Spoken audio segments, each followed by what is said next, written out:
Right, so this is the final AO1 knowledge question on civil courts, and it's probably the biggest one really. We're looking at jurisdiction, track and procedure.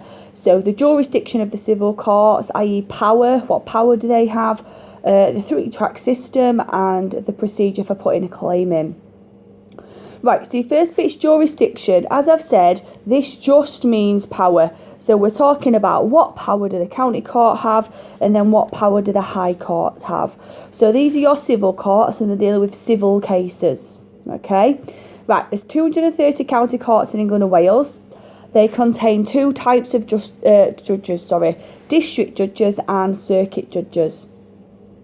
The main types of cases they deal with are generally things like contract law, tort law, anything to do with recovering land, just any form of examples really will be suited there.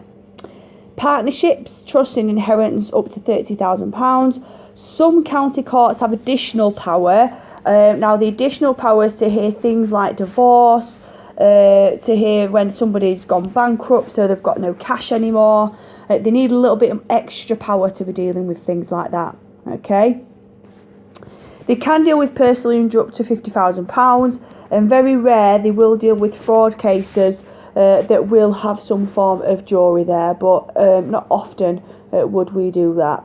Okay. Now, they do try all cases on all three tracks. So you've got your three tracks listed here. So they'll listen to small claims, fast tracks and multi-track cases. Okay.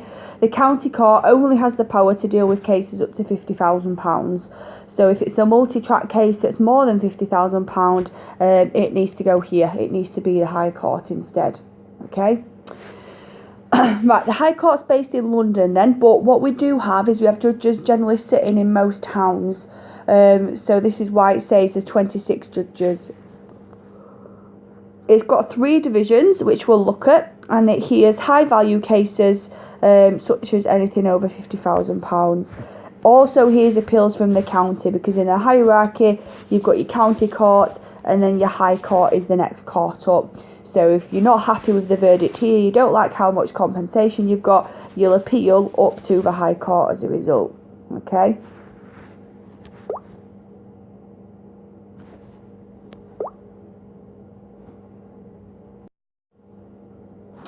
Right, so your High Court's got 3 different divisions. So you've got the High Court, but it's got 3 different parts to it, right? So I'll just smallen it to show you. So you've got your Queen's Bench division, your Chancery division and your Family division, okay? They're the 3 different parts of the High Court, right? You just need to tell me a little bit about each. So the Queen's Bench division deals with contract law, tort law, personal injury, anything over £50,000. But then they've actually got a court in a court really. So if this one was your QBD, there'd also be 3 little aspects to it. Just give me one example of these. So just something like it's also got an Admiralty court that will deal with shipping matters. Okay. Or your technology and construction court that's dealing with things like engineering, commercial court that's dealing with insurance, banking, commercial matters. The Chancery division is generally based around cash, okay, so anything involving money really, so probate, trusts, wills, bankruptcy, mortgages, obviously involving cash, so yeah, obviously anything involving money there as a result. Says at the bottom it deals with winding companies up. This is obviously a set business phrase, winding a company up, not as in like annoying them, but winding a company up as in if a company goes into liquidation, we need to pay off its creditors, pay off anybody they owe debt to. So this is what you would do. You'd sell all your assets and you'd wind it up, you'd start paying off the creditors. Finally, family matters then. So you've got a family part of the High Court, it's got a family division, and it deals with anything under the Children Act, such as adoption, divorce, child custody, etc. Okay. Right, in terms of procedure then, you need to know what it is that you do to put a claim in. Okay. So now, this is very, very simple. The first thing you do is you fill out a form called an N1 form. right? So it's known as a claim form, and you can go to the Citizens Advice Bureau, so that's the CAB, to go there. Or you could even download it on the internet, really. You download the form and it looks a little bit like this, and you need to fill that in. Now when you fill it in, you pay a form of fee for it as a result, okay? So you'll be told fees online in terms of what you will be looking at paying, and on average, depending what sort of cash you are going to be putting a claim in for. So, for example, if the claiming anything up to £300, your fee is generally about 30. Okay, anything up to 10%. When you've filled your form in and paid the fee, the defendant has got two options basically. This is the second part of the claim. They either say yes, all right, it is my fault, they accept it and they pay the amount to you. If that happens, the case finishes, right? They've accepted they're at fault, they've paid the cash, that's where it ends. You don't need to do anything else there, you don't need a court case, right? If they don't like what you've said, they will defend the claim, right? And if they defend that claim, that is when you will have to go to court, all right? So you'll have to start having a look at what potential track you could be allocated to. Now, the bitty ball's quite important. Judges in the civil courts don't like it if you go there and you've not tried some form of alternative dispute resolution before. So we went through ADR with my groups. I did it first out in the civil courts booklet, and I explained that it's an alternative to court. You've got negotiation, mediation, conciliation and arbitration, right? Now, the judges really want you to have done one of those first. So they might say, look, have you tried ADR? Have you tried mediation? Have you tried conciliation as for an example? Because they want you to have tried another alternative, because court should really be a last resort. When people go to court for civil claims and they're fighting against each other in the courtroom, there's very, very little chance that you'll be able to reconcile a friendship after that.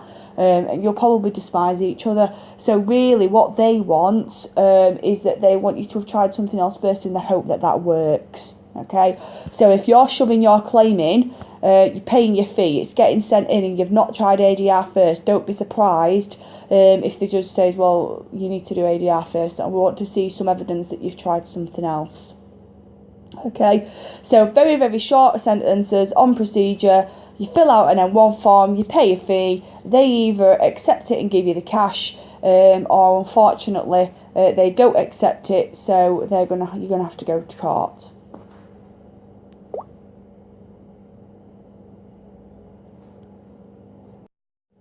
Okay, right, last bit, your tracks then. So you need to know something about each track that's here. Small claims, fast track and multi-track. Okay, you need to be able to tell the examiner a little bit about each, just something that makes each one different. Okay, so first of all, then you've got your small claims. Most important thing is first of all knowing your value and knowing where on earth it is going to go, right? So small claims are anything up to £10,000 and they're dealt with in the county court, right? It's very, very, very informal, right? So you won't be like wearing suits or anything like that. It's a very, very informal situation, and most civil claims are small claims, right? 90% are always dealt with pretty quick. This is obviously a small claim, it's not a lot of money. We don't really have you using barristers if we can help it, because we're trying to keep costs low. Fast track cases are between 10 and 25 then. Again, they're dealt with at the county courts. Something you need to be aware of though, we do have a timetable for these. So fast track cases should be dealt with within 30 weeks. That's the aim and desire anyway, that within 30 weeks it will be dealt with. Okay, we'll only allow one witness and we'll only allow your case to be heard for one full day. Again, trying to keep costs to a minimum, ideally anyway. You can use a solicitor or barrister for it if you want to, and you could do with multi-track, but obviously it just depends on how much money you have as a result. Right, multi-track cases then are anything above 25 or anything complex, and they're dealt with at the county or the high court. 25 to 50 will be county, 50 and above will be high court. Okay, you have a loose timetable, so you don't have set timetables there. It's called a loose timetable. You can use a barrister or solicitor if you want to, and again, you just need to be aware that if it's over £50,000, it is definitely the multi-track and the High Court there. Okay, right, that is your 18-mark question. So I'm just going to consolidate with you. Right, so you've got your 3 areas, right? You've got your jurisdiction, you've got your procedure, and you've got your tracks. It doesn't matter what order you do them in. So the actual question is JTP. That's how it's normally worded, but you can do anything in that sense with how you want to answer it, and it's worth 18 marks, right? So for your tracks, you need to go through all 3, your small track, your fast track, and your multi-track, and you're giving me an explanation about each. So probably a couple of sentences just explaining each one and how it is different to each other.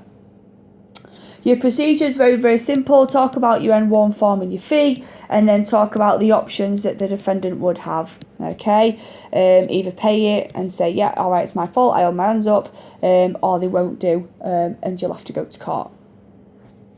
Jurisdiction, you're telling me about the power of the county court and the power of the High Court. So a little bit more detail about the High Court, seeing as it's got 3 divisions, but you're just telling me a little bit about each. So in fact, there's 230 county courts. Give me some examples of things that they deal with. Same with the High Court. All right. So you do need all 3 in order to get into that top level to get the 18 marks. Okay. So it is quite a big question. It's not the hardest. Your hardest really out of all 3 is your civil appeal diagram, but it's just that there's a lot required for the 18 marks. Okay. Right, so that's your jurisdiction, track and procedure question. Okay.